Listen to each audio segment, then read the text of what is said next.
नमस्ते। आज हम चलेंगे एक बहुत ही दिलचस्प और खुशबूदार सफर पर। जरा झारखंड के बरही आदिवासी बाजार की तस्वीर अपने दिमाग में लाइए। एक ऐसी जगह जहां ताज़ी सब्जियों की सौंधी महक और लकड़ी की आंच पर पकते शानदार खाने का धुआं हवा में घुला रहता है। सच में, यह एक ऐसा अनुभव है जो हमें सीधे हमारी मिट्टी और जड़ों से जोड़ता है।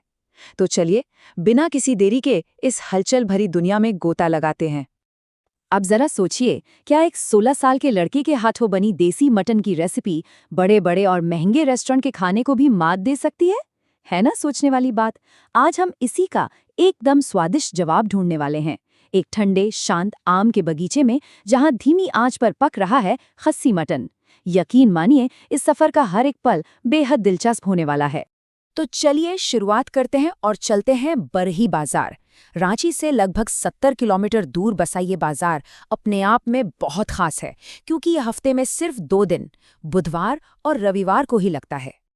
अब आगे बढ़ते हैं बाजार की ताज़ी उपज और यहाँ के स्थानीय हस्तशिल्प की तरफ। देखते हैं कि कैसे ये रंग बिरंगा बाजार यहाँ की ग्रामीण अर्थव्यवस्था की धड़कन बना हुआ है।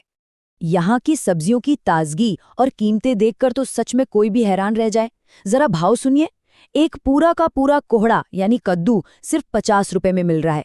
बोदी यानी बीन्स सिर्फ 10 रुपए में आधा किलो। एकदम ताजे चना साग का बड़ा सा बंडल 10 रुपए का। और लाल लाल ताजे टमाटर महज 40 रुपए किलो बिक रहे हैं। बड़े शहरों में तो ऐसी ताजगी और ऐसे दाम मिलना किसी सपने जैसा ही है ना? लेकिन इस बाजार की असली जान तो यहाँ के किसानों की इस बात में बसती है, अपने खेत में उगाया हुआ है, एकदम हल्के खाद के साथ। ये बाजार पूरी तरह से समुदाय द्वारा चलाया जाने वाला एक जैविक केंद्र है। यहाँ कोई बिचौलिया नहीं है। उगाने वाला किसान सीधे अपनी ताज़ी कटी फसलें खरीदारों तक पहुँचाता है, एकदम साफ और पारदर्शी तरीका। और हाँ, ये बाजार सिर्फ फल सब्जियों तक ही सीमित नहीं है। ये एक पूरा सांस्कृतिक केंद्र है। यहाँ हाथ से बने मिट्टी के गुल्लक 20 से 50 रुपए में मिल जाते हैं। छठ पूजा जैसे त्योहारों के लिए बांस के सूप भी 150 से 250 रुपए में उपलब्ध हैं। और सी फूड के शौकीनों के लिए तो यहाँ जिंदा जिया मछली और चांदी की तरह चमकती बसपत्ता मछली दोनों ही 300 रुपए प्रति किलो के भाव पर मौजूद हैं। इतनी विविधता इसे सच में बेहद खास बना देती है। अब आते हैं हमारे मुख्य आकर्षण की तरफ, यानी खस्सी मटन की तलाश। ये वही चीज है जिसके लिए लोग दूर दूर से इस बाजार में खींचे चले आते हैं। इस देसी मटन के इतना मशहूर होने के पीछे का सबसे बड़ा राज है बकरे का आकार। सबसे अच्छी क्वालिटी के लिए यहाँ सिर्फ 10 से 12 किलो के छोटे खस्सी का ही इस्तेमाल होता है। कम वजन का सीधा सा मतलब है कि मीट एकदम नरम और रसदार होता है। यही वजह है कि यहाँ का मटन किसी भी दूसरी जगह से बिल्कुल अलग और लाजवाब होता है। अब बात करें कीमतों की, तो यहाँ चमड़े के साथ वाला मटन 680 रुपए किलो है और बिना चमड़े वाला मटन 800 रुपए प्रति किलो बिक रहा है। हमने बिना चमड़े वाला विकल्प चुना, और उसमें भी खास तौर पर आगे के पैर का हिस्सा। इसका फायदा ये है कि लकड़ी की आंच पर यह बहुत तेजी से और एक समान तरीके से पकता है।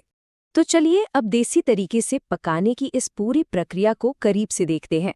बाजार की भीड़भाड़ से निकलकर हम आ गए हैं एक शांत आम के बगीचे में, जहां हमारी मुलाकात हो रही है 16 साल के आकाश उरांव से। आइए देखते हैं आकाश का ये कमाल का देसी तरीका। सबसे पहले तो सरसों के तेल और प्याज को अच्छे से गर्म किया जाता है। फिर इसमें धुला हुआ मीट और नमक डालकर उसे पकाया जाता है।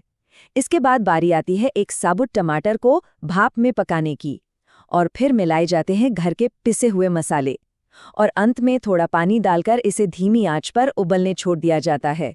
लेकिन इसमें सबसे ध्यान देने वाली बात यह है कि शुरुआत में मीट को 10 से 15 मिनट तक बिना किसी मसाले के पकाया जाता है, ताकि उसका अपना प्राकृतिक पानी पूरी तरह से सूख जाए।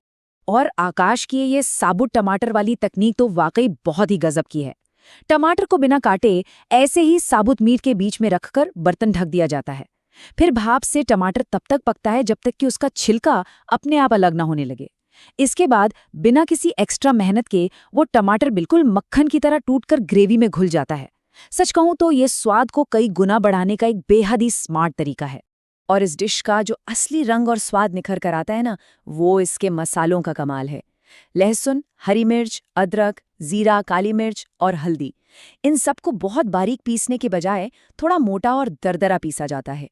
यही वो देसी मसाले हैं जो इस डिश को वो गहरा रंग, मजबूत स्वाद और एक असली पारंपरिक खुशबू देते हैं। आप जरा इस कीमत पर ध्यान दीजिए, सिर्फ 120 रुपए। जी हाँ, 1 किलो मटन को इतने शानदार और एक्सपर्ट तरीके से पकाने के लिए जो भुनझौनी या कुकिंग फीस ली जाती है, वो सच में हैरान करने वाली है। जरा कल्पना कीजिए, आम के पेड़ों की ठंडी छांव, प्राकृतिक हवा और एकदम देसी स्टाइल में इतने स्वादिष्ट भोजन को तैयार करवाने की कीमत बस 120 रुपए है। इससे ज्यादा किफायती और क्या हो सकता है। अब बारी है परंपरा का स्वाद चखने की। एक ऐसा लाजवाब अनुभव जो बड़े से बड़े 5 स्टार होटल के खाने को भी फीका साबित कर सकता है। यही वो कारण है कि स्लो कुकिंग यानी धीमी आंच पर पकाने के तरीके का आज भी कोई मुकाबला नहीं है। जब लकड़ी की आंच पर कढ़ाई में मटन को धीरे धीरे लंबे समय तक पकाया जाता है तो कुकर की सीटी की तरह नहीं, बल्कि मीट सच में गलता है और एक एक मसाले का स्वाद उसके रेशे रेशे में गहराई तक समा जाता है।